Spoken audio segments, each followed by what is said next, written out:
Hey everyone, Brian Zane here with another classic pay-per-view review as nominated on by my Patreon backers. This week is the first time I've ever done a TNA classic pay-per-view, hopefully won't be the last. It's Lockdown 2008, nominated by Staz Jones. Staz, thank you so much for nominating this one. It takes place in the Sonjay Arena in Lowell, Massachusetts on April 13th. 5,500 people in attendance. Is TNA's Boston area debut, and you know, people consider 2007, 2008 to be the real heyday of TNA, kind of like the time period where people thought, hey, maybe TNA does have what it takes to compete and be an alternative to WWE. Of course, you know, the later years would prove to be not so much, but this was definitely a high point in terms of booking and the star power that they had at the time, and so it only makes sense to review one of the names synonymous with TNA and one of their crowning achievements in Samoa Joe. Spoiler alert, he wins the main event, but it's one of his crowning achievements of winning the main event of this this fondly remembered pay-per-view. Of course, the idea of Lockdown, every match in a steel cage, that concept debuted in 2005.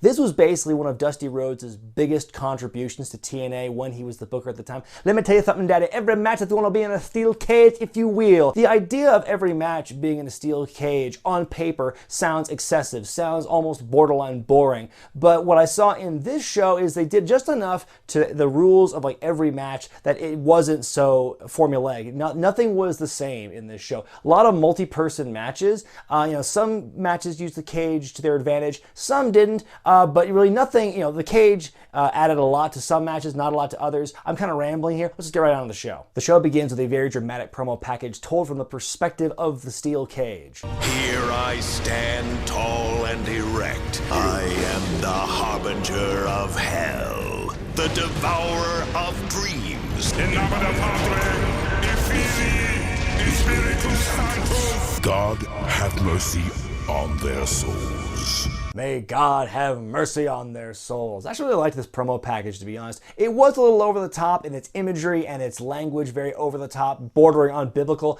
but it took me back to like 98 when I first started watching wrestling, like WWF in particular. Their promo packages for pay-per-views were much in the same vein. So I think this was actually produced by the same person, Dave Sahadi. I think he was working for TNA at this point. He worked for the WWF back then, so it all makes sense. As the show begins, you see Don West and Jeremy Borash in like different parts of the arena, and they're like pulling the fans. Who do you think's gonna win the main event? Angle or Joe? And there's a lot of passionate people in the audience. Who's gonna win tonight? Samoa Joe all the way. Samoa Joe. Who's gonna win? Samoa Joe. Who do you think's gonna win tonight? Samoa Joe. Angle's going down. Our first match tonight is an escape match for the X Division Championship as Black Machismo Jay Lethal defends against Consequences Creed, Sonjay Dutt, Shark Boy, Curry Man, who's Christopher Daniels in a mask, and Johnny Devine, who honestly, like, out of everyone on this show was the one person I'm like, who's this guy? I have no recollection of it. I haven't watched TNA much at all in their history. Only a little bit here on TV, here and there, and some of the more recent pay-per-views. That's pretty much it. So Johnny Devine was kind of lost to me. I had to look him up and remember, oh, okay, he was part of Team Canada. I remember Team Canada, don't remember Johnny Devine. I read that apparently he was stabbed in a bar altercation in 2004. He came back to TNA in 2006 after bopping around between TNA and Memphis and WWE in developmental. He became an X Division traitor after joining the Dudley Boys, like selling out the X Division. So he's billed as a heel here, as the traitor of the X Division. That's important for later on. I'll get to that in a minute. I will also say before getting to the match itself, Consequences Creed looks very weird without a trombone in his hand. Consequences Creed, of course, becomes Xavier Woods, and it's just hard to separate. It's, wow, Consequences Creed has been in this business for a long time at this point, working in TNA in his early 20s, and is here now in WWE and doing great for him. So it's crazy to see where wrestling takes you. 50% of this match, Shark Boy, Curryman, and Black Machismo are goofy gimmicks to begin with, but two of the three of them are like based off of existing, you know, IP. You know, of course, Shark Boy was doing the Steve Austin thing at the time, which I've never really understood, and of course, Black Machismo was a take on the Macho Man. I know that Macho Man actually gave Lethal his blessing to do the gimmick, which I think that to me helped legitimize it in my eyes. I never got why Shark Boy started doing the Steve Austin thing. I mean, I can see it got over, which is great, but at the same time, doesn't that kind of make it, all it does is remind people of Steve Austin, and it kind of takes away from the fact that Shark Boy is this wrestler who's been doing stuff for a long time, and it's already kind of a memorable gimmick as it is, but for him to do the Steve Austin thing, that didn't sit well with me for some reason. Let me know what you guys thought about the Shark Boy as Austin thing. The rules of this match I forgot to mention are the first 4 people have to be eliminated by pinfall or submission, and then when it's down to the final 2, one of those guys has to win by escaping the cage, over the top or through the door. The first 4 eliminations, Sonjay Dutt is the first one to be eliminated after a surprise roll-up by Johnny Devine. He hangs out outside the ring for the remainder of this this match, which definitely won't play into the finish. They're building the fact that Sonjay and Jay Lethal are friends. That will play into how things go. The fact that he's just hanging out there is a dead giveaway. Then Austin Creed eliminates, Consequences Creed, eliminates Shark Boy with the Creed ET. Creed gets booed for that. I mean, say which I might not like the gimmick, but Shark Boy as Austin was definitely over. Curryman at one point goes to the top of the cage. He's cut off by Devine. Then you have Devine, Creed, and Lethal all fighting in the ring while Curryman's selling. He gets up into this insane diving plunge onto all three guys. Like for the opening match, they're starting things in a big way here. Curryman eliminates Consequences Creed with the Spice Rack. Love that name. He then hits Lethal with the Spice Rack, but Johnny Devine cuts him off, hits him with the Divine Intervention, and now Curryman's eliminated. So the final two are Devine and Lethal. Devine takes his wrist tape and ties Lethal up to the top rope with the wrist tape, so he's bound there. He's selling the move. Sonjay Dutt has been hanging out the entire time on the outside. First of all, he prevents Devine from exiting the cage door. So then Devine's climbing the cage. Devine grabs some like scissors and gives them to Jay Lethal, who frees himself from the wrist tape, and then he just dives out of the cage door while Devine's trying to climb out. So by a split second or two, Lethal wins the match and retains the championship. I thought that was weird for a guy who's been built up as this like X Division traitor. He sure got screwed over and kind of almost to me made him look like a sympathetic figure. I didn't quite get the finish to that because it made Lethal look like a huge chump for having Sonjay Dutt bail him out like that. I give this one 2.5 stars. It was some wild frenetic action to start the show, but there would be better multi-man cage matches as this thing went on, in my opinion. Up next, Queen of the Cage match. Christy, Hemme, Salinas, Jacqueline, Traci Brooks, Velvet Sky, Angelina Love, Rhaka, Roxxi, Laveaux, and a partridge in a pear tree. God damn, that's a lot of people in this match. The rules are it's a reverse battle royal with a cage. That's all it is. All these women start the match off fighting. They're brawling. I do give points to Jacqueline for keeping her hat on for the bulk of this match. The first two people to get into the ring after climbing the cage from the outside get to have a one-on-one match, and the winner of that match will become the #1 contender for the Knockouts Championship. The two people to enter the ring are Angelina Love of the Beautiful People and Roxxi Laveaux. And like, oh, that's convenient because Roxxi Laveaux has been feuding with the Beautiful People for some time up to this point. The match itself was pretty short and sweet. It was a decent match. Roxxi wins with the Voodoo Drop, becomes the #1 contender. The champion is Awesome Kong as she ultimately loses that championship match. And that's pretty much it. I'm going to give this match 1 star out of 4. You know, it's a tale of two halves, basically. The first half, the brawling, I thought it was kind of uninteresting, not that special. Then the match itself they had when it was down to Angelina and Roxxi was more interesting than just brawling, but you know, the match was just, it was okay. It was short, it was sweet, and to the point, and Roxxi wins, so not much to say about this one. Former tag team partners collide as BG James, the Road Dogg, takes on Kip James, Badass Billy Gunn. These two split up sometime before this due to Kip's jealousy of BG. I'm just going to call him Billy and Road Dogg from now on because it's too confusing. So Billy Gunn turned on Road Dogg because he was jealous of Road Dogg's success and his popularity. At one point, Billy took a crutch and clobbered Bob Armstrong, Road Dogg's dad, with it. So, oh, the heat is so palpable. Before the match, we get this pre-match promo with the two of them talking about the cage. I love Billy's here because he has, like, his prop is a tiger. And I know you're asking yourself, well, what kind of wild animal can you possibly turn into? Huh. Well, it just so happens that I have a little visual for you. Billy, of course, his promo skills have always been lacking, and like when you see him cut this promo here, this pre-taped thing on location, it just sounds like it's coming straight from a script. Doesn't come from the heart. That I think is the one thing that always held Billy Gunn back and prevented him from being like a top guy despite all the pushes he was given, especially in WWF. This is a pretty standard match. At one point, Billy hits Road Dogg with the Famouser, and Road Dogg kicks out because Billy takes too long to make the cover. He goes for a second rope Famouser to really put the exclamation point up, but Road Dogg gets out of the way, hits him with a low blow, and there's a double down. The referee starts counting the two of them. I'm like, wait a minute, it's a cage match. There should be no rules. Why are you counting them out? The match ends when Billy goes for the corner splash. He does like the Sweet Chin music stomp. He tunes up the band. That's kind of a weird thing that you don't associate like stomping your foot with doing a corner splash. Anyway, Road Dogg gets out of the way of the splash, rolls up Billy Gunn to win the match. He offers his hand to Billy. He picks him up and they raise arms together. I was so proud of the way he held his hand up to the crowd.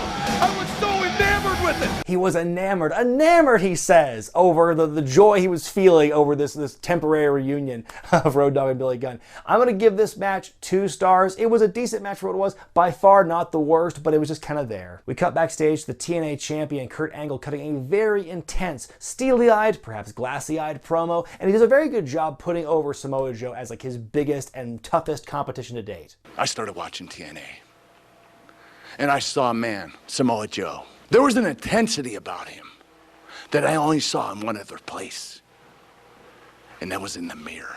Up next, cuffed in the cage, you have the Rock and Rave Infection, Kaz and Eric Young, Rellik and Black Rain, the Motor City Machineguns, LAX, and Scott Steiner and Petey Williams. Basically, you have to handcuff all your opponents to the side of the cage with the handcuffs that are provided for you. And if, the last team standing basically is it. So you have a team has 2 chances to survive, basically. I will say I popped big time for Jimmy Rave and Lance Hoyt's entrance. They come out with Guitar Hero guitars. I thought it was fantastic because I remember around that time when the game was very big, I thought to myself, man, there should be a wrestler who comes out with the Guitar Hero guitars. And lo and behold, here these guys do it. That's awesome. Some storyline developments before the match officially begins. Eric Young is jumped backstage by Black Rain and Rellik, so Kaz has to go it alone for the most part in this match. I will say, and speaking of Black Rain, holy crap, looking at Black Rain here in this match and thinking of just Goldust seeing him last week on Raw, it's night and day. You could just tell this was like Dustin Rhodes at his lowest point. Black Rain in 2008 looks like he ate Dustin Rhodes 2017. It's that bad. And so thank God Dustin Rhodes cleaned up and got better and came back to WWE and doing Goldust, and we love him for it. And thank God for DDP Yoga. There's a lot of brawling here to start this thing off, and as time goes on, you see the herd getting thinned every once in a while, people getting cuffed one by one. At one point, Eric Young does come back out to he's recovering from his beatdown. He surveys the situation and then just pieces out and turns around, and Kaz is in shock. We'll see where that plays into later. And I will say, Jimmy Rave is putting on his bumping shoes for this one. He's taking all the big bumps. At one point, Hernandez tosses him into the side of the cage with a Cracker Jack. Then Jimmy takes the flux capacitor from Kaz at the top rope. Then a minute later, Kaz takes this tremendous chokeslam bump from Hoyt off the top rope from it felt like 800 feet up. The way the angle of the shot was and seeing the leap Kaz took onto his back. Holy crap, that was one of the biggest bumps I saw of this match. So finally, after going on his own for all this time, Kaz is handcuffed to the side, so he's out. So it's down to 2 teams. You've got Black Rain and Rellik and Rock and Rave Infection, the Monsters of Rock, as Today and West refer to them. But then who shows up? It's Super Eric. Only a few minutes late. It would have been nice if he showed up a little earlier. I totally forgot this gimmick existed. It's Eric Young with a mask and a cape. It's like his superhero alter ego, kind of like the Hurricane, I guess. He comes out with the Superman theme. He climbs up, does this huge cross body onto everyone, and single-handedly handcuffs all 4 remaining guys. Eric Young and Kaz win the match. I give this one 3 stars. I had my doubts about it at the beginning. It did start out kind of slow and brawly, but as time went on, things got really exciting. Again, I love the bumping by Jimmy Rave, by Kaz. The story of Eric Young getting beat up, coming back, leaving, and coming back again as Super Eric was great. So lots of cool spots once the ring thinned out. I really enjoyed this match. Women's tag team match as Awesome Kong, the Knockouts champion, and her handler, Raisha Saeed, take on Gail, Kim, and ODB. Raisha Saeed is cheerleader Melissa under a mask and with a fake Syrian accent. Kong will destroy anything and everything in her path. This is Saeed's in-ring debut with TNA. She debuted back in January, helping Kong out, winning matches. So this is her first official match in TNA. So it's been about a 4-month period between when she debuted and when she wrestled. Pretty entertaining match. Saeed does spend a fair amount of time, the bulk of the time in the match really, in the ring working over Gail Kim. At one point, Kim climbs the cage and Saeed tries to cut her off and tries to go for a powerbomb off the top rope, but Kim counters with a Hurricane Rana. It was a really cool spot by these two. Kong goes for a spinning back fist onto ODB. Saeed's holding her up, but ODB ducks, so Kong hits Saeed on accident. Gail Kim with the top rope drop kick onto Awesome Kong. ODB with a splash off of the ropes in the middle of the ring onto Saeed. So the faces win. Kim and ODB win the match. Really entertaining contest between these 4 women. I give it 2 stars. I just wonder why they just didn't let cheerleader Melissa be herself. From a women's tag to a mixed tag team match, you've got Booker T and Sharmell taking on Robert Roode, not Bobby, and Peyton Banks. This was the blow-off to a 5-month feud between Roode and Booker T. Booker T debuted for TNA back in November as Sting's mystery partner, and from there he was immediately thrust into the feud with Bobby Roode. And Roode's whole gripe was he's sick of former WWE guys coming in and taking his spotlight.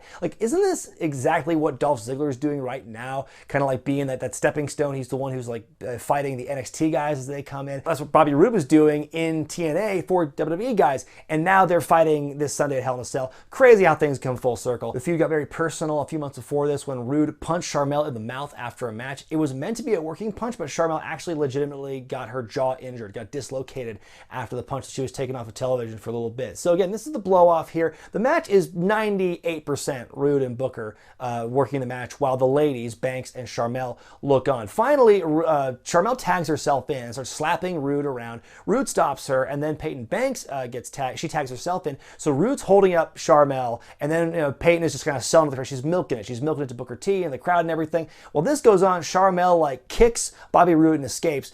Payton turns around, can clearly see Bobby Roode in front of her, but still slaps her anyway. It slaps him anyway. It's supposed to be an inadvertent slap, but like the beat there, she has all the time in the world to stop what she's doing and notice that Sharmell's not there anymore. So she's like, oh my God, I can't believe I slapped you, Bobby Roode. So then Sharmell rolls up Peyton Banks to win the match for her team. Yeah, the whole ending just kind of took me out of it. She could have easily stopped herself from slapping Robert Roode, but she didn't. So Sharmell and Booker T win. That's the end of the feud for them. Roode almost punches Peyton out of frustration, but then just waves her off and leaves. I'm going to give this match 1.5 stars because the match itself with Roode and Booker is like, it was all right, but the finish and just the fact that the women were involved for like maybe 30 seconds and the finish looked stupid really took me out of it. In the semi-main, it's the Lethal Lockdown match. Team Cage, which is Christian Cage, Sting, Kevin Nash, Rhino, and Matt Morgan, taking on Team Tomko, which is Tomko, AJ Styles, James Storm, and Team 3D. It's basically War Games, except there's only one ring instead of two, and then once all 10 guys get in the ring, a roof lowers down with a bunch of weapons that they can grab and start fighting each other with.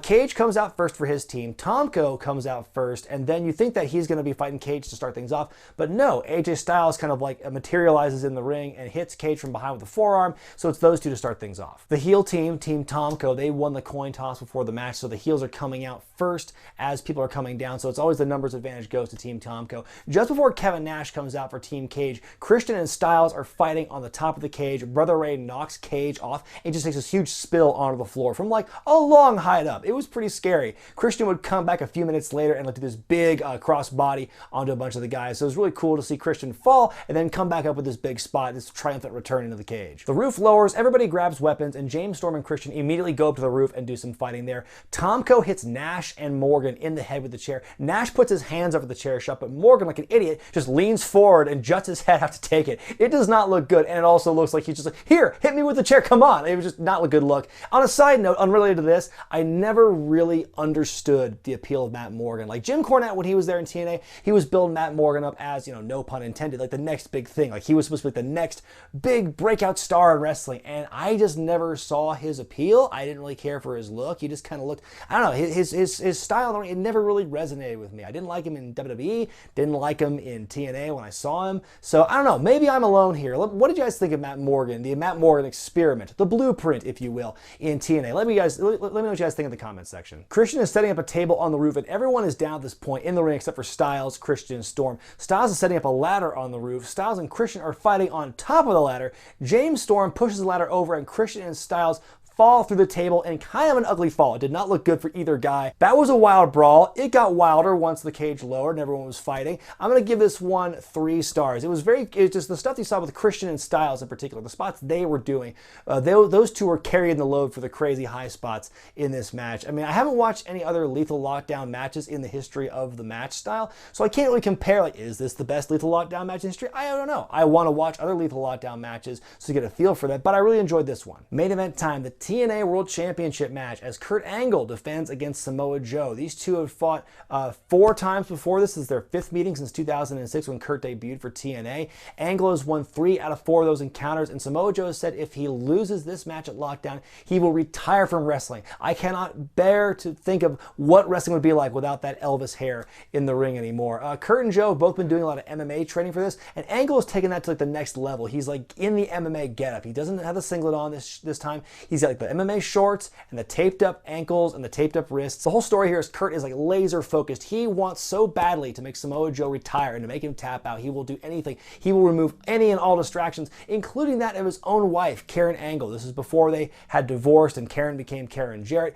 She's sitting at ringside to offer moral support for him, and Kurt's like, nope, you got to get out. Tell security to get her out of there. And in a personal note, this made me laugh because, Karen is like standing there, she's shrieking at Angle and screaming, and my dog who is sitting by me at the TV starts freaking out. But the shriek, oh my God, something's going on. No, it's just a woman screaming on TV. Dog, just calm down. On his side of the cage, it is a distraction for him. If he wants to leave. Like I said, Kurt was taking the whole MMA thing very seriously to the point where it just, the first part of the match felt very much like an MMA match. You had a lot of takedowns and mat work and grappling. It eventually turns into a very interesting hybrid of mixed martial arts and pro wrestling, like suplexes and punches and rope spots, but also takedowns and a lot of like grappling on the mat. Kurt goes for a suplex at one point, but then Joe boxes Angle's ears and just beheads him with a stiff as fuck clothesline. I almost jumped out of my seat when I saw that clothesline there. They're exchanging a lot of holds. Joe is working the the STF and the crossface, and Kurt is working the ankle lock, really trying to work the leg of Samoa Joe. At one point, Joe has angle in a crossface actually, and Kurt gets up and counters it into an angle slam. I've never seen that before. Joe counters a step over into a rear naked choke, but Angle grabs at the ref. This is such a heel move to grab the ref and pull himself toward the ropes in order to get the rope break. There are a lot of rope breaks in this match. The one knock I would have on this thing is there's a lot of times people are just grabbing the ropes. Kind of kills the flow a little bit, but not that much that it really detracts from the match. It's just a little nitpick I noticed. Kurt goes for the Angle slam, but Joe blocks it, throws Angle face first into the cage wall, which I think is the first time the cage was used as a weapon the entire match, which is amazing restraint, and it's also amazing storytelling, because I didn't even notice that the cage wasn't being used as a weapon at this point. Up until then, I'm like, wow, like it was really cool because the match was so good, it didn't need the cage, and then the cage being used in the finish was really cool. Joe hits the muscle buster on Angle, wins the match, and ends the 180-day championship reign of Kurt Angle. I'm going to give this match 4 stars. This was easily my favorite match of the night, the best match of Lockdown 2008. Really checked all the boxes, had great storytelling, great mat work, great strikes, great suplexes, and just told a really amazing story of just the battle, like Joe fighting for his career. Really awesome stuff. I have to give extra points to Kurt Angle because I read somewhere that apparently in the middle of the match, he got legitimately knocked out and was able to carry on doing the match. So great for Angle for being able to do that. That's amazing grit by Kurt there. The aftermath of this match was Joe and Angle would continue to feud. Scott Steiner would get involved as well, and that would lead to Sacrifice 2008, where the advertised match was Kurt, Joe, and Steiner, which led to the infamous Scott Steiner math promo. You take your 33 and a third chance, minus my 25% chance, and you got an 8 and a third chance of winning at Sacrifice. But of course, that match never happened as advertised. Kurt hurt his neck overseas, so Kaz had to replace him. Joe ultimately retained at Sacrifice. But there you go. That was Lockdown. My final grade for Lockdown 2008 is a C+. The good stuff was good. Cuffed in the cage, Lethal Lockdown, Joe and Angle, all great stuff. I was very close to putting the X Division title match up in the pros as well, but ultimately the finish kind of soured it for me. As far as cons go, Queen of the Cage, the mixed tag team match, those two, didn't need cages. You could have had Roxxi and Angelina Love in a singles match for number 1 contendership. You could have had Booker T and Sharmell and Roode and Payton Banks in a mixed tag without the cage, and it would have been fine. That's just kind of the nature of a show like this, where it's like everything's a cage match. Some matches just aren't going to need a cage, but they have it anywhere because that's what they're advertising. So that kind of took away from it, in my opinion. Again, the good stuff was good. Then there was some bad stuff with the finishes. There weren't really any awful matches, but just some really head-scratching finishes. That's why I'm going to give it a C+. So thanks once again to Staz Jones for nominating this show for me to review. If you want to play a role in what classic shows I review in the future in this segment, be they good, bad, or somewhere in between, go to patreon.com/wrestlingwithregret, become a $10 backer or above, and you will have the ability to nominate shows for me to review in the future. Next time on the Classic Pay-Per-View Review, it's the 20th anniversary of this show. It's the beginning of one of my favorite characters of all time in wrestling, among some other historical things. It's Bad Blood 1997. I'm Brian Zane, and I'll see you next time.